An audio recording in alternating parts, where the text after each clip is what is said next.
Trust that the world we live in is basically safe.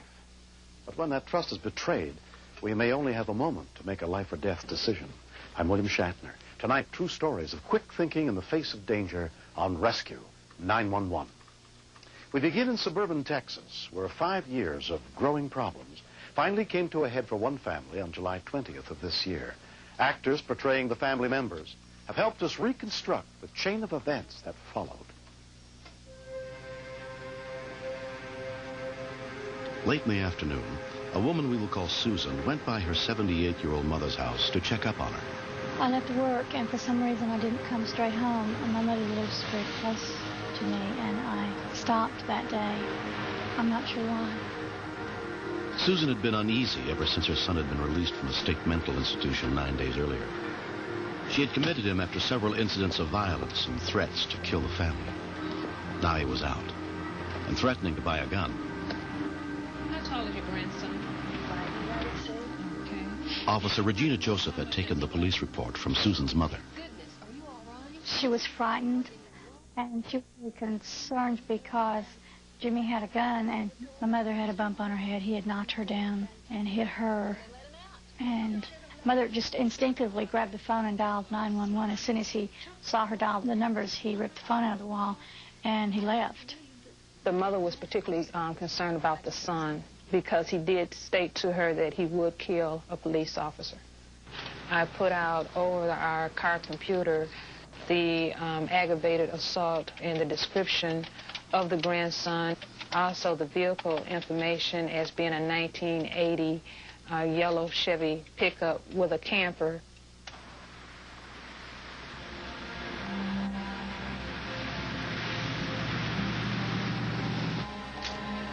I called my daughter at work. I told her that he had been to my mother's and had assaulted her, and that he had a gun, and that he was psychotic, and that he was looking for the rest of us.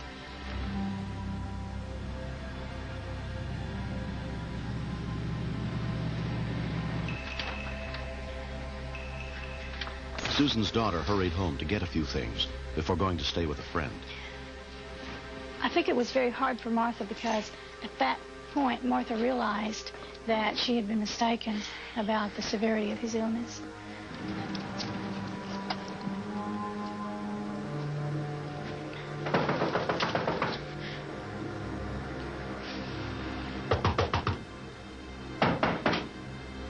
I think we all thought he would come for me first because I was the one who had initiated the commitment proceedings, and I was the one he had initially threatened, and Martha had been his advocate. I don't think it ever occurred to her that he would hurt her. She was hyperventilating and just terrified, and I could hear him kicking the door. And I told her to hang up, and I called 911. The call came into 911 at 6:23 p.m. House emergency safety? Yes, I need a police officer. What's the problem, ma'am? My son is armed and dangerous. We know where he is. He is at my daughter's apartment. And what was the address there? This is the phone number. 306. That's the number where he is.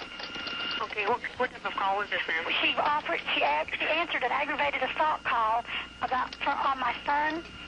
He's schizophrenic.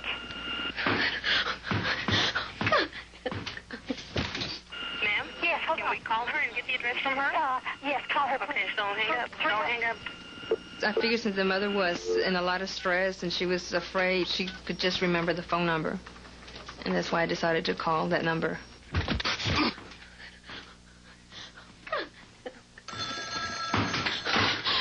Martha? Hello? Get there. He has a gun. Hello? Officer. What am I supposed to... What's the address, ma'am, please? Martha, I don't know the address. He's breaking into her apartment. He has a gun. Martha, what's the address? Hello? Martha, What's the address? It's 1220. I could hear the alarm. I knew he had broken in. It was making it hard to hear her. Is he in the apartment? I don't know. All right. Is the reason you can't let Mama? He shot me. He shot you? He shot me. Where? Please don't hurt my hand. Do you need an ambulance? Yes. You need an ambulance? I First police officers to respond were Brian Daglewitz and his partner. 6:23, we received the call. We got an emergency call that there had been a shooting at a location. We were getting information from the 911 dispatcher who was on the phone with the complainant that had been shot, who the suspect was, and a description of the suspect.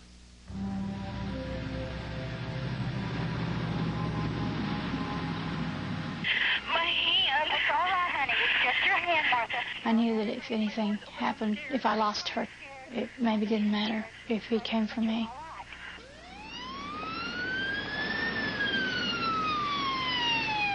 Where are the police? Okay there.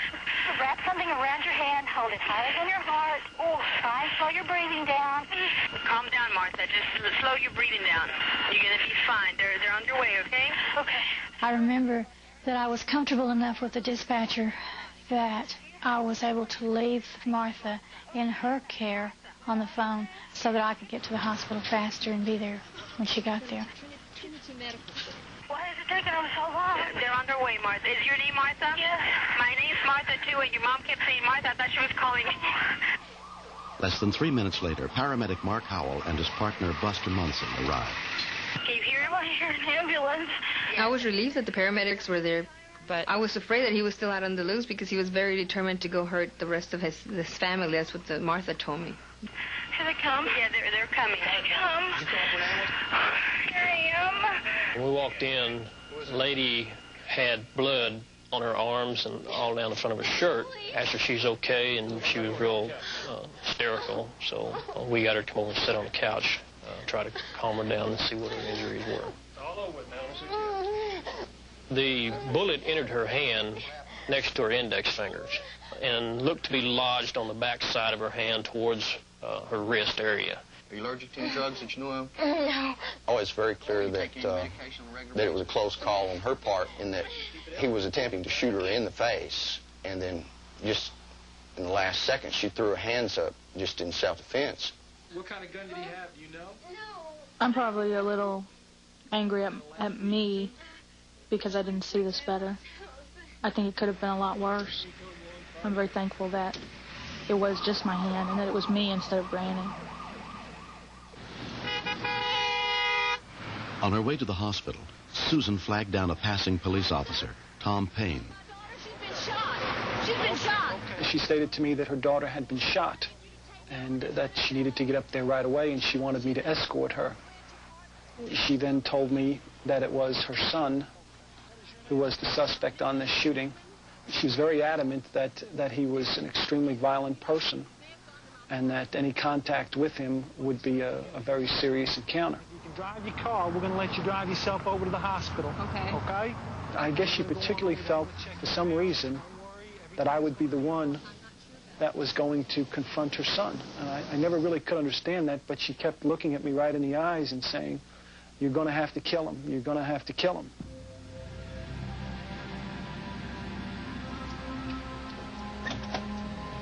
Payne had been heading to meet Sergeant Debbie O'Neill. Together they went to Susan's home to look for her son. We proceeded over to the complex where the mother lived. We drove around the complex for a little while, and we were unable to locate the vehicle that we were looking for. We had received information earlier that the suspect would kill any officer that attempted to apprehend him. That's him. That's going to be him right there. We stopped the car about 30 feet from where he was in the driveway. We looked at him, he looked at us, and we exited the vehicle and drew our weapons on him. And Sergeant O'Neill commanded him a couple times there to get on the ground, to put his hands up. He looked, he thought. Don't move! Don't move! And he got down on the ground and just decided he just didn't want to do what he was thinking about. 620, we've got the suspect We were looking at him in on the custody. ground there, and he just looked over at us and he said, "I just didn't want to die today." On one hand, I feel very grateful that it wasn't a lot worse than it was. But at the same time, we have lost Jimmy, and yet he is still there because Jimmy's still very ill and very angry, and still continues to say that when he gets out, there'll be a lot of dead bodies lying around.